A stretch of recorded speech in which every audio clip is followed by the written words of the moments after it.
Welcome to another episode of Fight the Burnout. We have a very special guest, and I've gotten to know him over some other interactions that we're in, some other groups that we're in, and I'm very, very pleased to have him here because this story today is going to be off the chain. So make sure you get your pen and piece of paper, take lots of notes, and then at the end, make sure you just implement one thing. I always say implement one thing, take action on it, because taking no action on a ton of different things that you wrote down does you nothing. But if you take action on one thing, then you'll start to actually change it, and then you can go through and take some more action.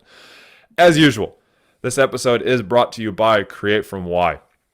We currently have enrollment into a motorcycle retreat that we are running through the southwest of the U.S.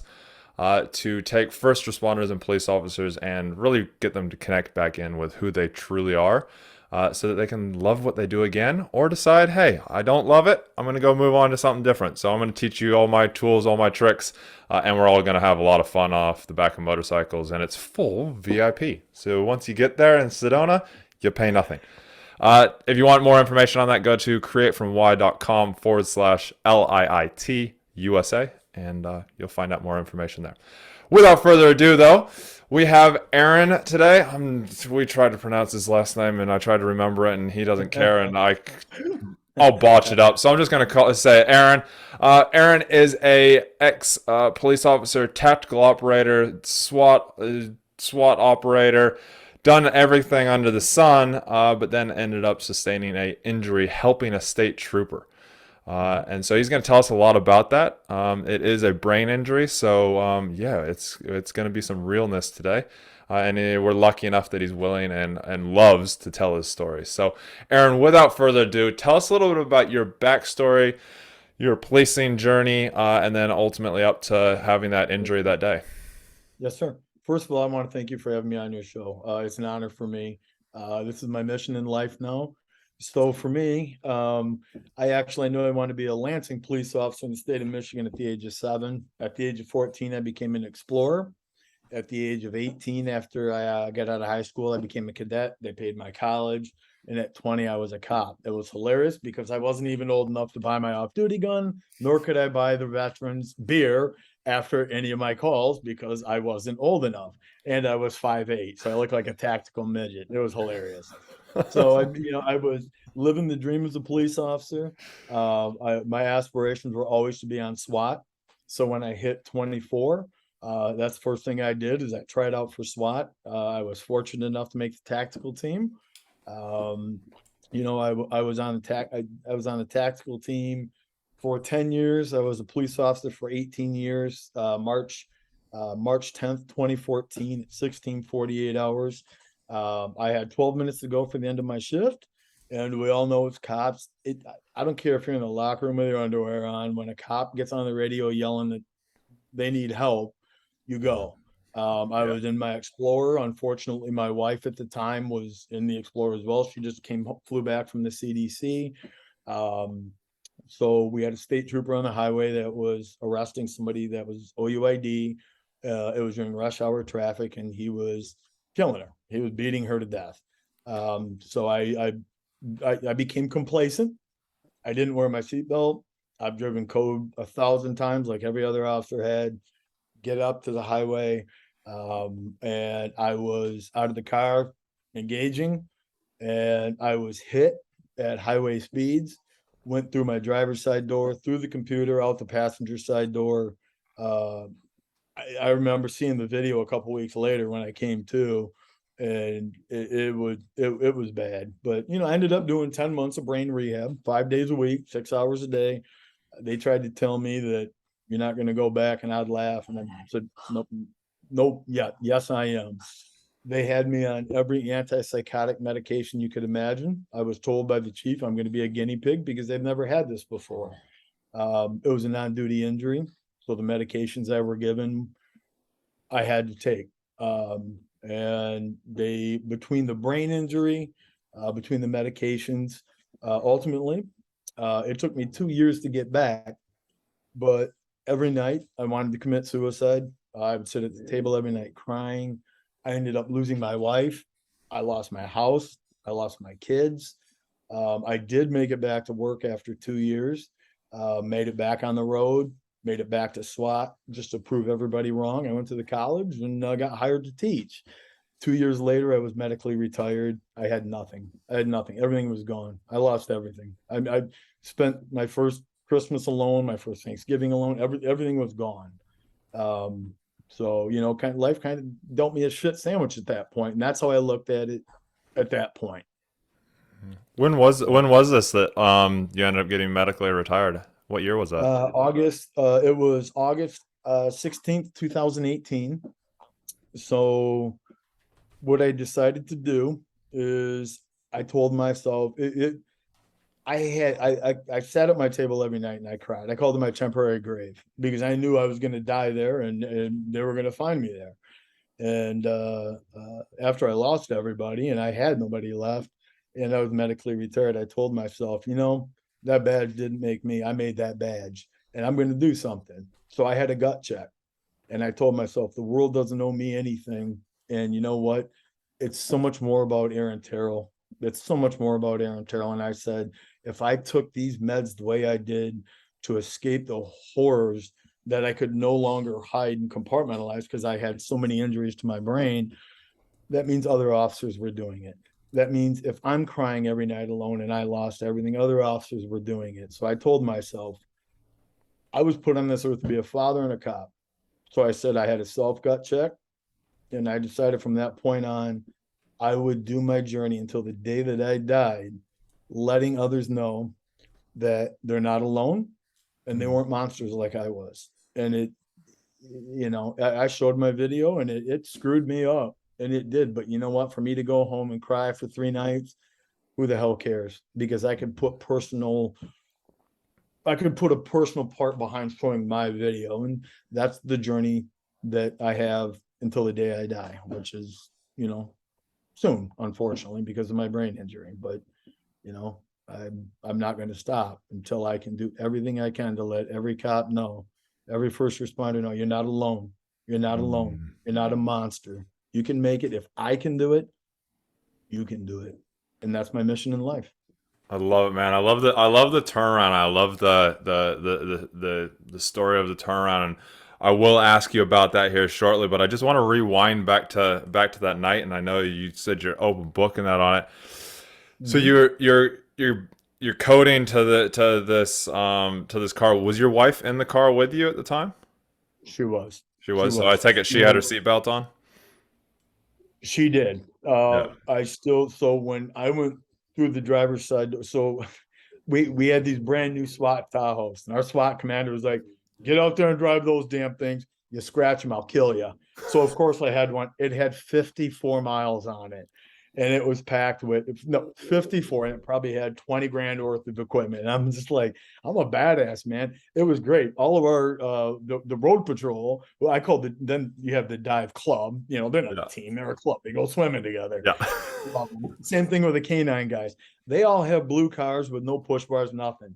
Us being jackasses and being, SWAT guys, we had black Tahoes with push bars. Yeah. And oh my God, did we love it. So Yeah. we were told, don't mess these up. Well, 54 miles on it. So what happened was I was out of the car and I was hit. She was in the front passenger seat in her seatbelt. I went through the door, through the computer mount, through her, broke her seatbelt, pushed her through her door, and then I fell out of my car.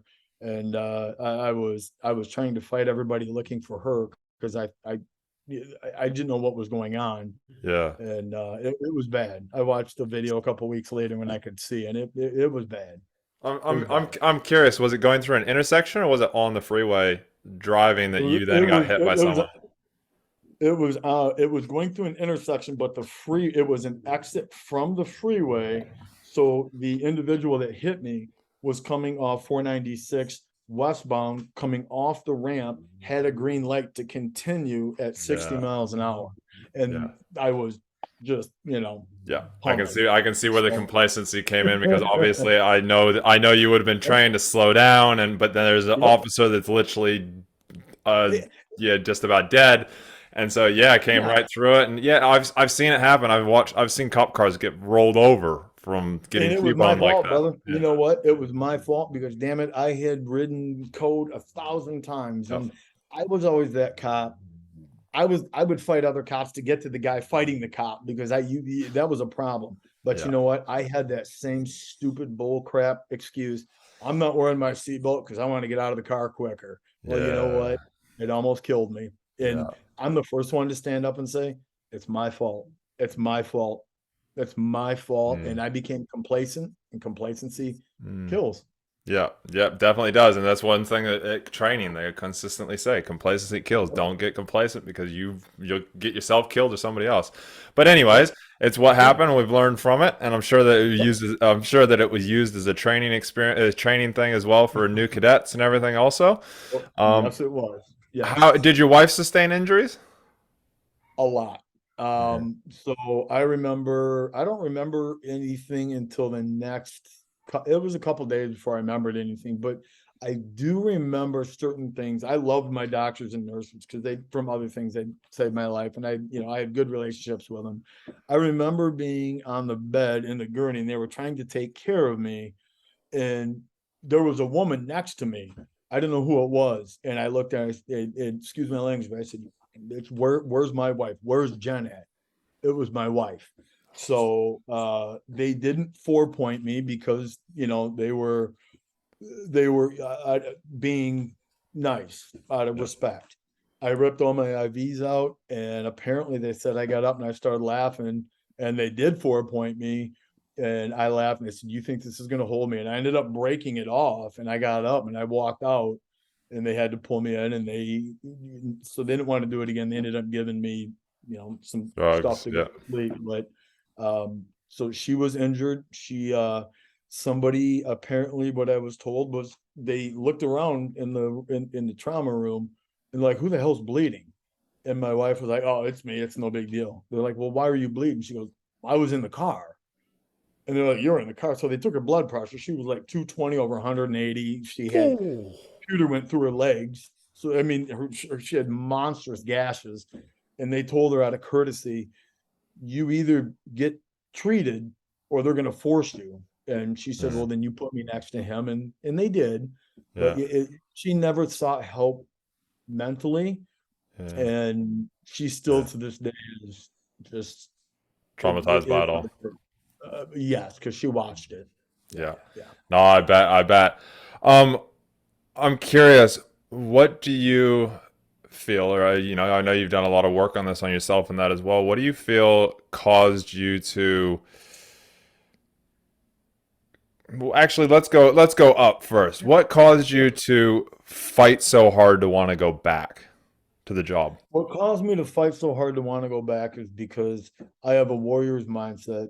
I'm resilient. I'm not going to quit.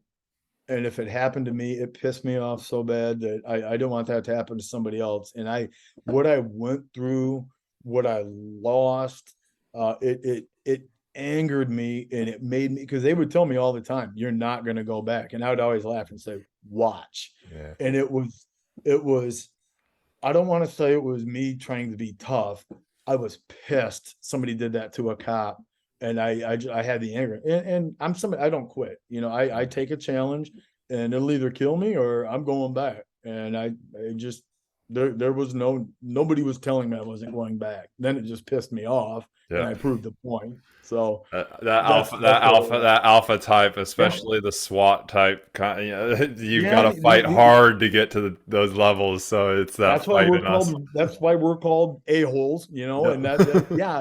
yeah, but it was, I was on SWAT, and I've been through a lot of things like so many of other brothers and sisters, and I'm not a quitter, and Yeah. nobody's going D- to tell me. In fact, they told me when I came home, I was in the hospital for 2 weeks. They told me when I came home, "Do not go up and down the stairs." I laughed and I said, "I'm a cop. I'm a SWAT cop, and I've got a college degree. Kiss my ass." And I got Mm. home, and what did I do? Came down the stairs, fell, broke my ribs, knocked myself out, and I couldn't see for 2 weeks. I was back in the hospital. You know what the doctor said? "You're a dumbass." And you know what I said? "Yes, I am. I apologize for the Yeah. language, but I'm Yeah. very open to raw. And you Yeah. know what? I'm an idiot." Yeah. So okay, cool. So you did that. You fought to go back. You fought to, you did all these things that now you look at and you go, maybe I shouldn't have done. Mhm. Mhm. Um, did any of that? Do you think that any of that fight and that would you call it arrogance back then? Ego? I'd call it warrior mindset, resiliency. I'll be honest with you, arrogance, refusing to quit, and anger. But Mm, yes, I'm not too proud to say it. Yeah, there was arrogance there because I'm not a quitter, and yeah. yeah, there was arrogance there. Yeah. I have to be honest. Yes, there was. Yes, And yes, just like anything, and for listeners and viewers and that, just like anything, that fight is great. But if that fight, just like a hammer, I think of a correct, hammer. A hammer can be used. It's a great tool. It is a great correct. tool to build a house. You can build anything with a hammer, Yes, sir. but you can also kill somebody with it. Absolutely. And the same thing goes for that drive that we all have. Any cop that's listening to this that is a cop and has been for any kind of length of time, really anything at all, just that fight to get in, Right. we have that. But if Uh, used the wrong way, it will well, destroy everything you have and know. and to be honest with you, and I'm open and I'm very raw, that arrogance is going to kill me. Hmm. It is going to kill me, and I don't. It is going to kill me, and but it's also that arrogance That will keep that's you alive as keeping well. me alive. I've got 3 years. It went from 5 years to 3 years. So there is still some of that arrogance there because what should I do? Sit at home and cry, collect a paycheck, say I had a noble retirement, not say anything about what I went through, Hmm. or should I say, you know what? The world doesn't owe me anything. It's not about Aaron Terrill. It's so much bigger. And yeah, I would, and for the other brothers and sisters out there listening, yeah, that arrogance can keep you alive. That arrogance can make you the best at what you do. Well, that arrogance is going to kill me, I and think it's a I can't difference. do It's anything a about it. difference between arrogance and all and the resilience. Correct. The arrogance, and I'd love to know your thoughts after going through everything and all the fight and everything, and we'll kind of talk about a few other things. But Yes, the sir. arrogance, because I can relate to it, and not to the severity of yours, but I almost burned my whole life down as well. I almost got a divorce. I almost cheated on my wife. I had to take 2.5 months on a motorcycle to refine myself, not knowing if I was coming home. And the only thing that was put on me when my wife said, "If you're going to divorce me, you're coming back to New Zealand, and you're going to do it to my face." And so I knew quite quickly that I was coming back, but the only reason I got there was because of my arrogance, not because of my resilience. Yes, sir. My resilience kept me alive and kept me fighting to actually grow and become the man I I am agree. today. And Yes, so sir. there's a huge difference there between back then, probably a lot of arrogance because of just learning, not having that knowledge, not having the learning, That's not right. having the experience. Now I would say it's more resilience and the Correct. fight to want to give. That in that that's beautiful the way you said it. But I would also put with that arrogance is also complacency. I Yes. had I was 100%. Fuck it. I've driven 100 miles an hour, lights and sirens, in the middle of this to get to a cop to save him or save whatever a million times. Who the hell's going to tell me I can't do it again? I don't need a damn Ego. seatbelt on because I'm going to be the first one out. So Yeah. I believe that Ego as arrogance and well. that complacency is, Yeah. is got. So where I'm at today, I have no ill will towards the guy that was fighting. Well, I do because of what he did to her, but I have no ill will towards the individual that hit me. I don't. I was arrogant. I was complacent. I screwed up. I Mm, failed my training, and you know what? I failed. I yeah. failed. I failed. I failed her. And the thing that kills me, and the number one thing that made me want to kill myself, is I failed her. Because What yes, happened I to was her? able to help. I wasn't able to help her long enough in the right way. Yeah. And What I happened to failed. her in the end that day? She was injured. She Yeah. was injured. She was injured, and I remember when I woke up, the commander for the post, the inspector I should say, came out, and we talked, and I cried. I cried. She goes, "Why are you crying?" I said, "Because I failed your trooper." She goes, "How the hell did you fail my trooper?"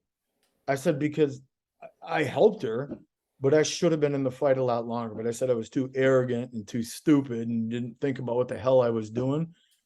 I failed her. And that there were many nights that I wanted to kill myself because of the fact I failed her. So I failed her. did you get to the trooper? Yeah. So you were on. So when did the crash happen? On your way to get to Yeah. the trooper, or was So it? what happened was, if you're, it's in, so I'm in the state of Michigan in Lansing. So it happened at Pennsylvania and 496. So when you go through Pennsylvania, Pennsylvania runs north and south. Yeah, It's a major street, 4-lane street. The major intersection of a 4-lane, yeah, 5-lane highway runs over the top, but on all 4 sides, there's entrance and exit ramps. yeah. She was in the middle, and what happened was, it was 5 o'clock, 448 traffic, and they were in the middle, literally in the middle. Gotcha. I got there, and when I got out, the guy coming off the highway did nothing wrong. I have Oh, no so ill will, you had already stopped your vehicle. and got out. And he was coming off. I don't know why the hell he was doing it, but as he was I coming see now. off, he was still going highway speed, getting back on the damn same highway and going in the same direction. But you know what? That wasn't his fault. So the problem was, I Gotcha. engaged the gentleman that was hurting her. I didn't engage him long enough because I was too damn dumb to do what I should have did. And, and there were many nights I wanted to kill myself because of that, because I Yeah. failed her. I should have been there longer. I should have been smarter. So But I just want to clarify real quick because just around this situation. So you got there, you stopped, you went to go engage the guy, and then you got hit. yep, yep. And then I would push through the driver's side door, through the computer, through my wife, out the passenger door. Because what he was doing, she was Oh, just under. so his car hit you and threw you through your vehicle. Yes. Gotcha. Sorry, I had it in my head that you were in the vehicle coding, came through the intersection, and he hit your vehicle. But no, okay, he hit you, like Yeah. physically you. No wonder. Gotcha. Yeah. Okay. So the troop and the bad guy were under the highway. I Yeah. was at the point where he came off the ramp coming back on, but it was 448. There was traffic everywhere. Yeah, so I was getting out. you were working your way to the trooper and the guy, and you got hit. Gotcha. Yeah. Okay. So Yes. I felt, Now I understand yep, where the yep, trauma and yes, sir. and I take it Yep. she was so She badly injured that from it that yeah. yeah, she still works, thank God, thank God. But like I said, there were many nights I wanted to commit suicide because I failed her. I should have been there for her. I was arrogant and complacent Mhm. again. um but Not looking yeah, she's around, not been being aware of your surroundings, not yeah, just correct. literally Everything and we were taught in the academy, I just, I was too you got the freaking arrogant you and got the just, I tunnel got tunnel vision. vision. You got the tunnel vision, the red haze, the tunnel vision as we call Here's it. the SWAT guy. Here's the guy on entry. Here's the guy that's supposed to be teaching everybody else. Tunnel We vision, all make mistakes. complacency, and arrogance. Yep. Yep, Yeah. And that's I'm the the first one. one to say it. Yes, sir. Um, okay, cool. Moving forward, Hmm. you obviously were fighting that. At what stage did your relationship fall apart? Was it before you went back, or was it after you went back? So I had neuroencephalopathy, occipital neuralgia, and frontal lobe damage. The frontal lobe damage would no longer allow me to compartmentalize what I've seen. Yeah. And then with the injuries, I was always the most laid back, complacent, not complacent. I was always just the most chill, laid back. My mom was a single mom. She got her butt whipped. I got my butt whipped. My mom always told me, "You're the same man in uniform as you are out of uniform." Mhm. So I was always just, hey, this is me. Mhm. Uh, After my accident, I would come home. The medication didn't help me, but I couldn't control myself, so I would laugh, I would cry, and then I would go over to the wine glasses, and I told my wife, I said, "Watch this," and I would just start smashing them in my hands, and I would laugh, and then I would cry, and then she didn't know what to do, so then everything, but then I would start laughing, everything was fine, and then it would start to go to I would get so angry, never physical to her or the kids, but I would get so angry. I would be outside of my body watching myself. And I went from nothing to punching holes in the walls. Um, I was found in February. I was in, and it was probably 25 degrees. I was in shorts and a shirt with nothing else in a pond for 5.5 hours walking around. And she couldn't take it anymore. Yeah. She's a great woman. I still love the woman. She saved my life. She couldn't take it anymore, so Yeah. she left, as she should have. My children, that I could cry now. I live and breathe my kids. I worship them, and I work my ass off to fix and to fix that. I lost my, then I ended up losing my career, and I lost my house, and she couldn't take it because I Yeah. was so up and down and unpredictable, and And it and was and here's the thing for people listening and watching as well, is that is a brain injury thing. it is. And as you said, you weren't able to compartmentalize things, so you had the trauma of what happened to that trooper, which is for all of us, all the cops listening out there, you know this, but all the civilians listening, once you're blue, there's just something. I feel like for 95% of us, there's something that switches, and Yeah, we because we have to protect each other all the time, not we did. protecting people in a way that protect them if they do something wrong, but protect them as in physically protect. We are at threat all the time. We're at war as such, which is why we get these mental health things that happen all the time, and Right. we're losing cops so quickly because we don't know how to process them and switch off and change that. But Right. when it comes to what happened with you, with the mental injury, these things are actually that mood swings, the angers, the laughing uncontrollably and destroying things. It actually is a mental health thing, and I'm sure that you praise your ex-wife for staying as long as she did. She did. Um, What ended it is I walked up to her, and because she called me a monster, hmm, and I looked at her and I said, "You want to see a monster?" I said, I took my Glock 45 out, I put it in my mouth, and I said, "Watch this, bitch," and I pulled the trigger. What happened? She took all the firing pins out of my gun because she's such an amazing woman. She took all the firing. Her dad's a retired colonel. She took all the firing pins out. And I looked at her and I fell down crying. And I said, "I am a monster. I am a monster." And it hit me. I didn't want it. And it was so fast. I started crying. And then I remember I stood up laughing and I said, "Let's go have a drink." And I was laughing.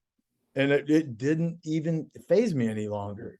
And no woman, no man, no children should ever, even though, yeah, it was an injury. So what? yeah, It was my fault.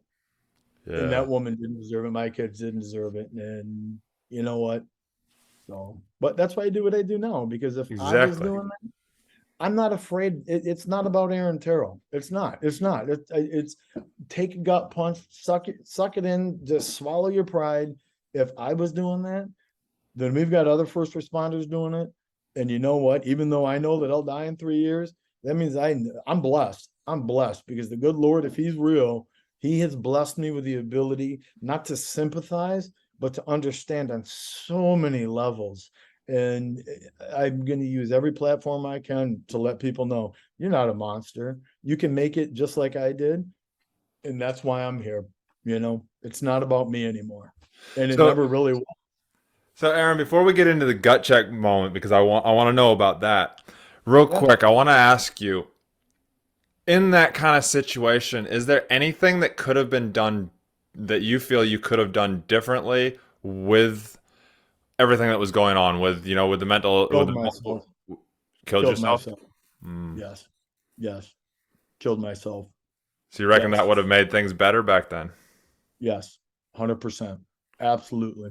So is there anything Because besides killing yourself that you think could have been, because obviously hindsight's great, but it's not about hindsight, it's about teaching those that might be having that going on now. Is that I could the have. spouse might be listening, a friend Yeah. might be listening. Is there anything that could have helped? So what so I should back up. I should back up. I can speak for me at the time. For me, that probably wouldn't have been the best idea, but at the time it would have been. So what I do now is I'm with the Wounded Blue. I'm one of the peer advocates. I'm also the director of the Partners of the Paws program. We created also the spouses of the Wounded Blue. And what I would tell any officer, any spouse, because to me the spouse is the most important part of the family, because they Mm, protect their officer, they run the family, they protect the kid, they do everything. So we created these spouses. So the Wounded Blue is we're officers that help other officers. Well, my wife said, nobody helped me. mm. I had my department treated me like gold. They did everything for Yeah, I me. Nobody was there for my wife. was gonna ask My that. kids were so destroyed. My 13-year-old daughter looked at me and she said, Dad, nobody was there for us. No. Nobody was there for us. She goes, because as cops, we train our spouses. Hey, if command calls, man, you don't say anything to them until you talk to me. Or if something Mm, happens, you talk to me. Well, we also train our kids as well. That's just what we do. We yeah. see the world different. And my daughter looked at me and she said, Dad, with everything going on, nobody helped me. She goes, I had adults trying to talk to me. She goes, I didn't want to talk to them. I just wanted to go to cheerleading practice and play. So we actually, my kids and I started, and we are implementing this as well, Children of the Wounded Blue. But what I would tell any spouse, what I would tell any civilian that has any trauma, find a group, find a connection, find somebody that can relate to you, whether it's another spouse of a cop, whether it's if you're a civilian, if somebody that somehow is related to you that understands somehow your trauma, and talk to them, because it's very important though that when you find that person, it needs to be the spouse of the Wounded Blue. The spouse needs to talk to another spouse of a Leo, especially one that's been hurt, because then my wife would have known if she talked to another Leo spouse where he had or she had a head injury, they could have told my wife and forewarned her. Would it have saved our marriage? I don't know. But my wife was so destroyed and Mm. she had nobody. My kids were the same way. So, I have to be very careful when I say I'm killing myself. That was probably the most incorrect, ignorant answer I should have said. Um, Getting somebody that is in the same line of work that has dealt with what you have dealt with and try to understand what you're going to expect. Hey, he's going to break glass. He's going to laugh. He's going to cry. He's going to be fine. Doesn't make it right? No, but it forewarns them and Yeah. it can help. And it gives them Hope. a group of people that have been through things that others have not. It gives them hope as well, man. Because I know, like my wife and I have talked about it. Maybe one day starting up something because she went through a whole bunch. Luckily, the counselor that we had was quite good and worked with both of us individually, and we That's right. we managed to go through that. But yeah, she didn't know what was going on. She didn't know No, any of it from no, the very beginning. So no, I no. like that. Get somebody else that is that is in your again. I talk about this all the time, and it's what I do as a coach. Is in this motorcycle trip that I talked about at the beginning of this episode, and me helping police officers get into the police. It's all about taking the knowledge that I have and giving it to somebody so that they don't have Correct. to experience or take the time that it took me to go through it. So this is why I run this podcast. This is why I have you here so that we can go, okay, I went through all of this stuff. Yes, But sir. what is it that people could learn from me right now so that they don't have to go through that whole journey and they can collapse some of that time down? The best way to simply put it, unfortunately, and I hate to say it, there's a lot of military men and women that die. And so my example would be this. If you're a spouse of a military member that dies, you don't want to talk to your sister. You want to No, talk they're to not going to help. another. You want to, because they're going to be there to comfort you and they're Yeah. going to sympathize with you, but they're not going to understand. No. You want to talk to another spouse of a military member that's passed because they're going to understand. So Yeah. same thing with that's what the Wounded Blue does. Yeah. It's it's if my wife could have talked to another wife of a Leo that went through what I went through, not her family because they can sympathize, but other Leo spouses that went through what I went through, they understand, and Mm. that could have changed her life. I don't know, but that's what I would recommend. No, I love that. I love that. And for everybody listening, it is so true because Yeah, I know, like my journey coming through everything. Same Mhm. thing when I was on the motorcycle, I just started to tell people because I'm a talker. I like to Yep. talk. I like to give too much. And it's not giving too much, it's just I like to give. I like to just talk it Yeah, out. And I had not absolutely. done it. And so when I was on this my motorcycle trip around the US in 2017, that's what I did. I ended up meeting people. I met one guy who said that he used to harvest organs and shit like that. Like when he like random shit. I was like, what the? All because I told that, and he's not because he wanted Wow. to. It was just because he's like, I You can do it understand. I can legally? I can understand. Oh, this was years and years and years ago, but he's Right. like, I Wow. understand the trauma that you've Oh, gone through. He's like, I don't like that time of my life. I don't appreciate. He's like, but I can understand or have an idea of what you're going through. correct. Yes. And sometimes that's what you need. And that's why I love your podcast, because you're right. When it takes people to talk to start a conversation, Yeah. when you start a conversation, you get ideas. Ideas can Yes. turn into things like, what could I have done for my wife, like we just spoke of. So, Or what you can I know, do? I'm What so can I do honored to right be here. now? It's like, Yeah. what can I do? Like I was on this motorcycle trip and I'm trying to rebuild myself back up. And I was Right. sitting there and these guys, all these people, men and women and everybody, like I ran into a guy who had just retired. He was a sheriff helicopter pilot in LA. And I told him what was going on and he's like, "Oh, dude, yep, totally get it." He's like, "Yeah, that's why I'm out here riding and that." He's like, "Just keep doing what you're doing, keep talking about it, keep telling people you're doing a great Awesome. job." And so Yeah. just getting those little tools and reinforcement, it just makes you go, oh, one, I'm not alone. But two, okay, what I am doing is right. Or this tool, I can try that. And you get these different ideas because people have been through what you're going through and they're further along than Yeah. you and they can help. And it's great. And again, what you're doing is phenomenal, because what you're doing is you're bringing a variety of individuals to this podcast that have different experiences, different traumas, different things that speak to different members of your audience. You may have, just hypothetically, 80,000 people listen to your podcast. This week, you may have 40,000 go, holy shit, I Yeah. understand that. Then next week, you may talk to somebody and bring somebody on where 10,000 of them go, wow. Yeah. And so for what you're doing, you're saving lives, changing lives, and you're giving people ideas. You're giving other Leos ideas, and or military men and women, that, hey, shit, if it happened to him and they talked about this, maybe my wife and I should plan. If something happens to Yeah. me, let's pre-plan this. Yeah. So I think what you're doing is Preemptive. great. That's why I'm so honored to be here. I Uh, really am. I love it, Aaron. Thanks. Let's, okay, I want to jump forward a little bit so we don't run out of time. Um, Sure. so you get to that stage, you said you were sitting at your dinner table and you gut checked yourself. Yep. Tell me a little bit more in detail around that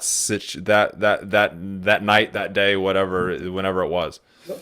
So for me, I called it my temporary grave because it was a table. It was an oak table that was painted black. Um, it was, all my issues were at night because everybody was in bed. What was really messed up is because the issues were now happening during the day. So I would have to inflict pain. I was not a cutter because I want to hurt myself, but I would have to kick a wall, hit something to inflict pain, to break that mindset. And it was happening during the day, happened at night.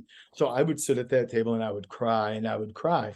And I hated that table and I cursed that table. It was my temporary grave. And I knew, because they were going to find me there dead. And one night I had a plan. And I said, you know what? I'm done. I had a therapy dog. So I had a 255-pound Mastiff. And then my therapy dog is my 30-pound French Bulldog. You can probably hear him snoring. Yeah, I've seen So him. I've seen him before. He's hilarious. I remember sitting there. I'll never forget. It was 1:42 at night or in the morning, which 1:42 is my badge. I remember looking at the streetlight, sitting at that goddamn table, and I was looking at the streetlight and I was entranced. And I said, you know what?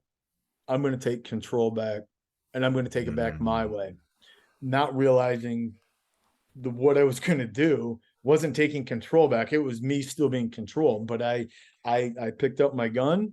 I put one round in it, because if it didn't work, I didn't want a kid picking it up. I called the police department. I said, this is who I am. This is where I'm at. There's one round in it. So if anybody finds a gun, it's good to go. I said, otherwise, and I remember telling them, I said, if I don't, you get there and I'm not dead, put one into my head. And she, tried to talk me out of it. So I hung up. So I started walking out the door. And then all of a sudden I felt this just bite on my calf. I turned around and I saw my dog. So I pointed my gun at my dog and I was going to shoot him. But then I thought it broke my mindset. I was going to get my control back, but it broke my mindset. And his goofy looking ass was looking at me. So what I did was something I've never done before. I made the decision that I unloaded my gun. I sat it down on the on that table that on my temporary grave. I sat down. I opened up my computer. I got into Microsoft Word. I closed my eyes. I took 2 deep breaths, kept my eyes closed, and I wrote what my heart and soul wanted me to write. And I wanted it to be so real and so raw. I didn't reread it. I didn't edit it. I didn't check it. I sent it on. Ultimately, it was published in Law Enforcement Today. And then I told myself, this is what the hell am I doing? If I'm really a cop, if this badge, it took me 4 years to figure it out. That badge didn't make me, I made it. So I told myself, how many other cops are doing this shit? So then I remember, and I did a podcast, and Chris, my best friend, loving like no other, Chris Gregario, he asked me, he goes, what did you, ultimately, what did you do with that table? And I said, what do you mean? He goes, it was your temporary grave. You thought you were going to die there. I said, Chris, it's a table. It's a beautiful table. He goes, did you burn it? Did you get rid of it? I said, no, I use it every day. I sit at it every day. In fact, it sits over there right now.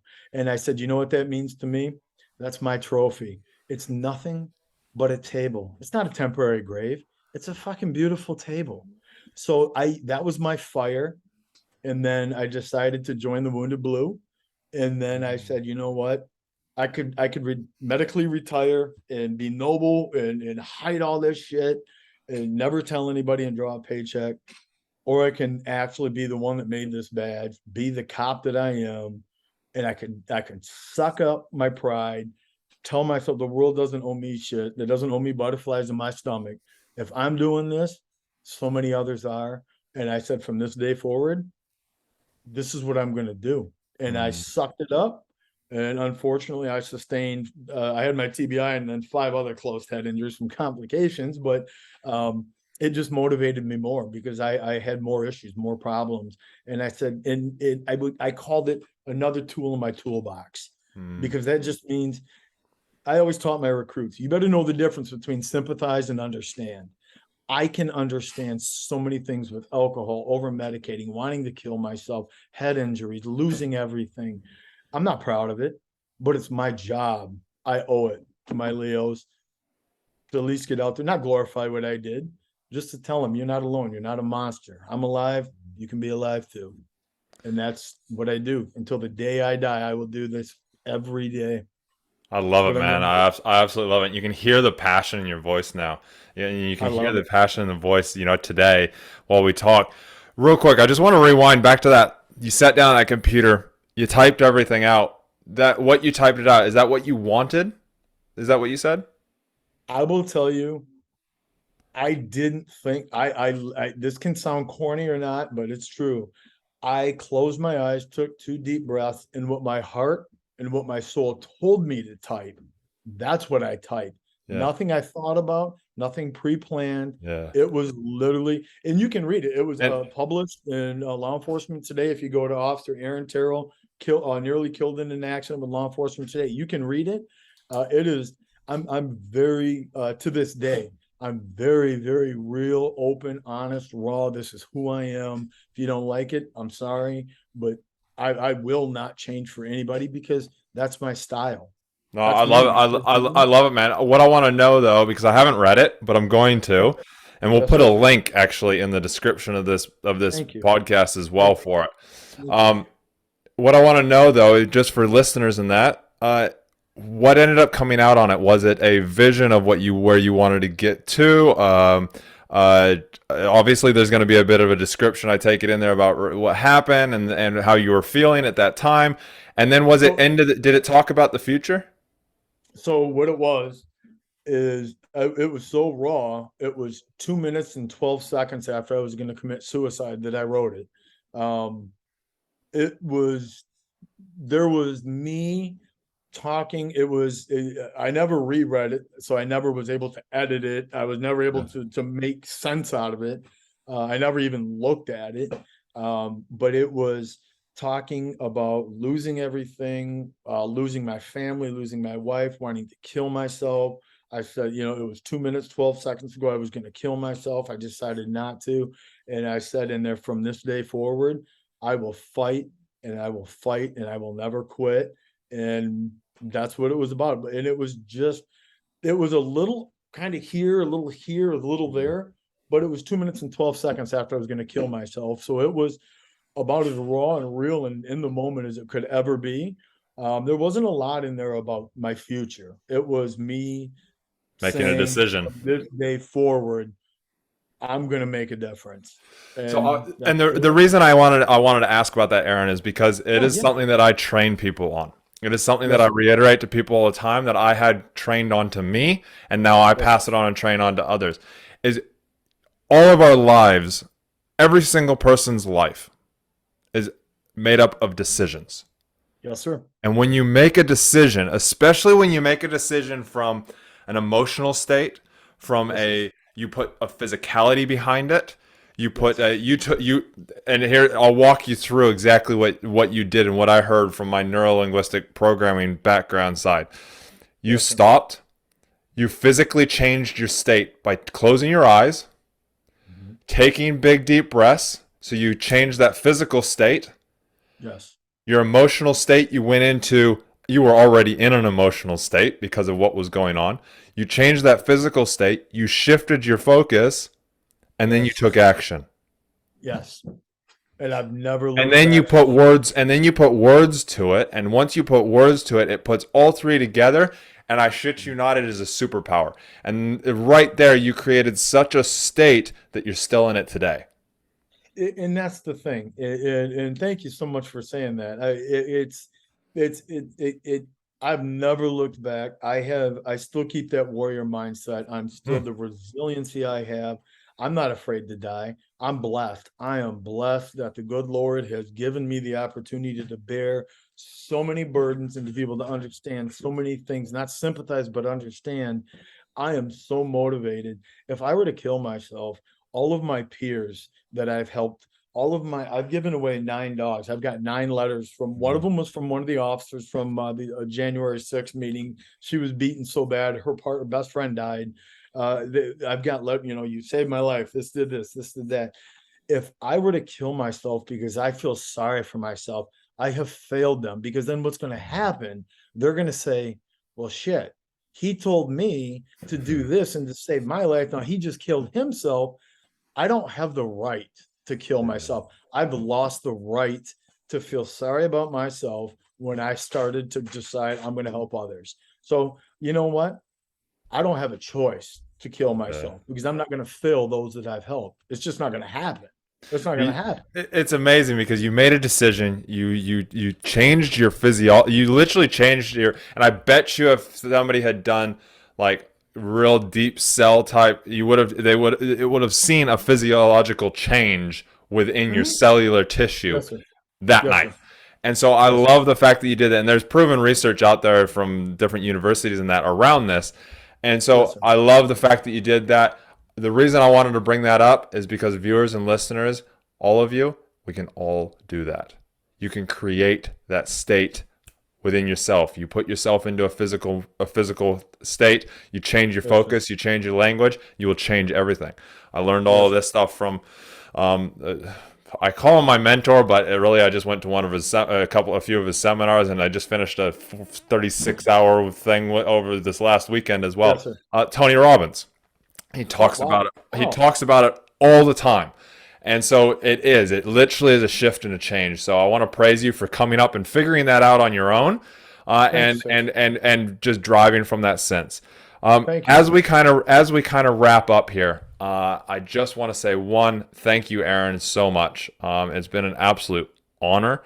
and I'm so glad with what you're doing. Tell people a little bit about what you do now. I know you said you're around, you're doing the blue, Mhm.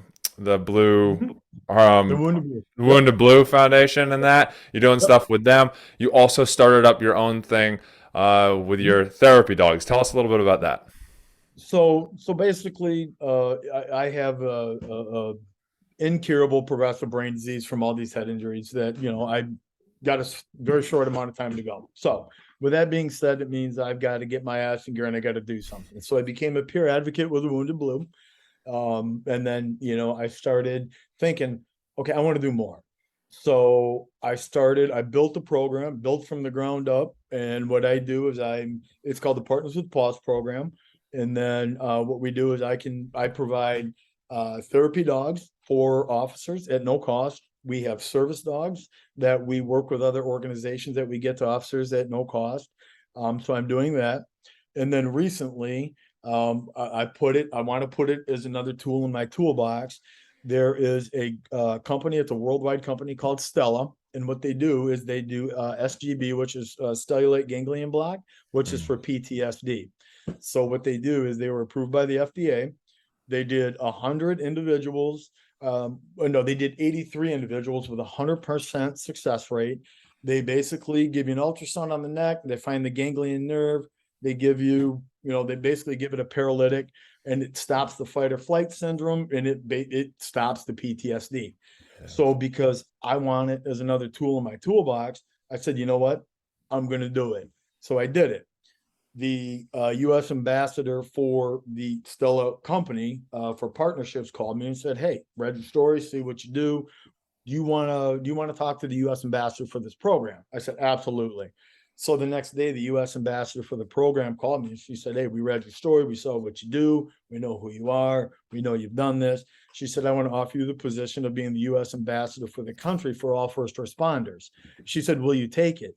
And I laughed and I said, "Yes, right now I'll take it." So I'm putting together, working with some folks to write some grants and to get some money, and I'm going. I was blessed to go in December to go down to Arizona and talk about resiliency and warrior mindset to 2,000 officers, Nice. and I'm just blessed. I have these opportunities, and I got 3 years to go. So you know what? For the next 3 damn years, it's no stopping. It's just go, go, go, go. So I thank love you it, for man. You're doing having some me. amazing stuff, and I want to tell this to everybody out there. If you're struggling, if you got anything going on, one, there is assistance out there. I don't like to call it so much help. There's assistance out there because we don't necessarily need help. We just Yeah. need guidance.